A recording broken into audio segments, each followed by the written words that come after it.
public's perception of a man running for president, the grueling reality of Bill Clinton's life on the campaign trail. While the rest of the media jostled and elbowed to get closer to the Arkansas governor who would be president, only photographer P.F. Bentley was allowed into Bill Clinton's inner circle from the outset to record these incisive and quite possibly the most indelible images of Campaign 92. He found us. But then it was like a dog to the bone, you know? P.F. had been doggedly pursuing the candidate since their coffee shop meeting in New Hampshire, when P.F. convinced Clinton to let him chronicle his political odyssey from inside the campaign for historical purposes and for a series of special essays in Time magazine that are being published in the book Portrait of Victory. I kind of talked him into it, and you know, I guess I'm a smooth talker. P.F. was no impediment to his fly-on-the-wall coverage. He speaks primarily with his camera, and part of his deal was not to speak about the private conversations he heard while capturing critical moments in the campaign, like this one with Jesse Jackson.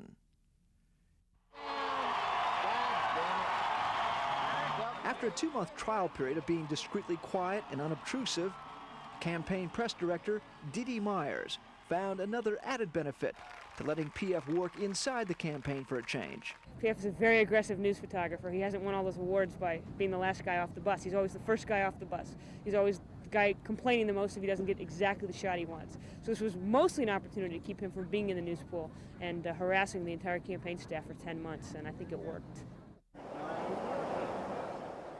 Over here, we have all of our Secret Service agents. It's a secret here on Air Elvis. Aboard the Clinton campaign plane, the rest of the press pool rode in the back, with their access limited to the stage media events and photo opportunities. P.F. was free to roam up front on Air Elvis and other inner sanctums of the Clinton camp as part of the staff. That's great. That's great. That's great. Okay. Say, I want to meet the guy that Bill Clinton's traveling with. Would you introduce me? P.F. The ultimate success in photography when it comes to a political campaign or following a world leader is to pull off an exclusive and to gain total access. Even competitors like Newsweek's Peter Turnley appreciated P.F.'s media coup and hoped it would spell the beginning of a new openness and trust between a president and the press. P.F.'s Portrait of Victory, from Little Rock to the White House, started with small planes and small crowds. Before Clinton could get the public to focus on his policies, he had to survive the media feeding frenzy over his personal image and allegations of being a womanizer and a draft dodger. He never looked at me as being press who is after him. You know, it was hard on him, hard on Hillary. It was a tough time. P.F. captured Clinton's personal redemption when he surprised his critics with a strong second-place finish in the first primary in New Hampshire. He was finally free to take his campaign on the road to see how it would play to the rest of the country. There's Elvis. Elvis is on the third. Elvis is holding. Elvis is in the car. What's it out here? And we're back once more on the KCSJ Morning Talk Show. Good morning, Pueblo and Southern Colorado, and once again, welcome. The day when the future president of the United States possibly could be in town. Pueblo, Colorado, just another stop on the endless tour of America that all presidential candidates must endure. P.F. Bentley has also had to endure every flight, bus ride, motel, rally, and banquet to be able to chronicle this uniquely American political process. The drill was virtually the same at every stop on the campaign. While Air Elvis was landing, the press's rapid deployment force had already hit the ground and was moving out to take their positions for the obligatory photo opportunities. P.F. was the first off the campaign plane. free from the pressure of having to get the picture or quote of the day like his colleagues in the press pool, PF looked for shots that would tell more about the man and the process. The campaign on its own is kind of a comical trip all over the country as to how we choose who's in charge of it. My friends here in Pueblo, I'm glad to be back here. Does he ever seem just automatic, or can you tell when he's generally enthusiastic about a situation? Well, you can tell. I mean, I've been out there when he's had tears in his eyes. Bill Clinton is really who he is out here. After hundreds of rallies, PF instinctively knows which direction Clinton will walk, how close the Secret Service will let him get, and how to stay out of his colleagues' shots. He still likes to talk to people on their own. He's happiest being able to speak to people head to head. After the rally, Clinton and his staff took refuge from the crowd and the press in a Pueblo auto parts store for a quick lunch break of burritos and fried beans. PF also recorded the physical toll of the campaign as Clinton battled against the bulge and had to retreat to a hotel steam room to rescue his strained vocal cords.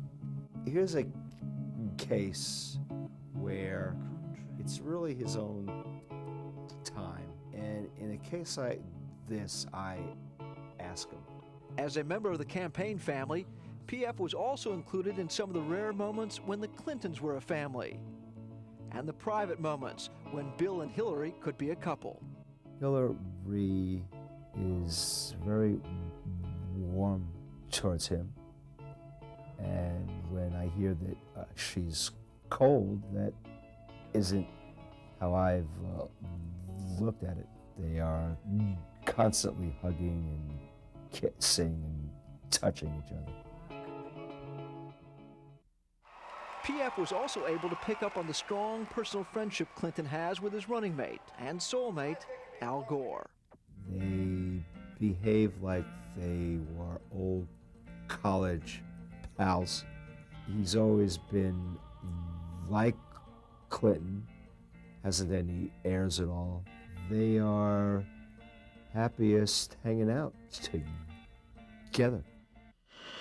Someone who recognizes the importance of the West and the next president of the United States, Bill Clinton. This is the picture of how I look at it. After hundreds of rallies, PF was still searching for different angles to the campaign story we've all seen before. By focusing on the behind-the-scenes activities, the staff behind the candidate, the media scrutiny all candidates must subject themselves to, and the comic relief that helped them all get through the game. A three-time veteran of campaign press pools, PF's special access on this one made him fair game. We believe the more that the American public gets to know who the real Bill Clinton is, the better off we'll be. Clinton campaign director Bruce Lindsay's gamble on PF appears to have paid off. With the refreshing, memorable images no political or Hollywood consultant could manufacture. The way I understand it is it was a picture taken while he was rehearsing for the Arsenio Hall show. And I thought it strange that a presidential candidate would want to make that kind of impression on the people rather than being a politician. He wanted to be a person. Did he make an impression on you? He made an impression as a person. That's why I'll vote for him.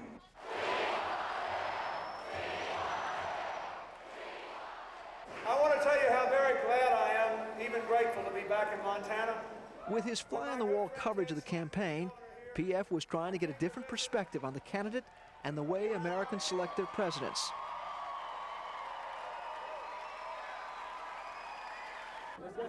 It's been an okay time. It's been a hell of a year, hasn't it? Yeah. It's been a long year. I don't know if I want it to be over or not. Well, I don't know. For PF Bentley, this campaign day ended in Seattle, Washington, some 20 hours after it started in Little Rock, Arkansas. Having spent the better part of the year on the road and living in motels, he decided that even if he was invited to go on to the White House to cover the Clinton presidency, his story ended on election night. I feel that the campaign is the true hit, and that after it's over, I head home, and he's off on his own after this.